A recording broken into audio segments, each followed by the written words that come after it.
حضور نے لوگوں کو پڑھ کر سنایا، اس ترتیب سے سنایا جس ترتیب سے یہ مصحف میں اب موجود ہے، اور ہر رمضان میں حضرت جبرائیل دورہ کرتے تھے حضور کے ساتھ، جتنا کہ قرآن اس وقت تک نازل ہو چکا ہوتا تھا،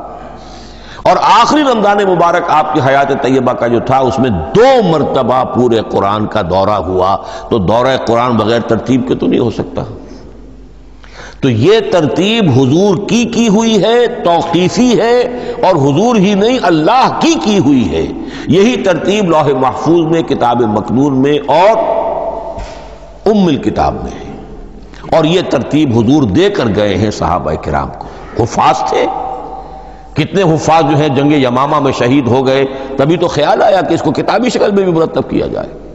لیکن کتابی شکل میں جسے کہتے ہیں 2 گتوں کے درمیان ایک کتاب مجلد، اس صورت میں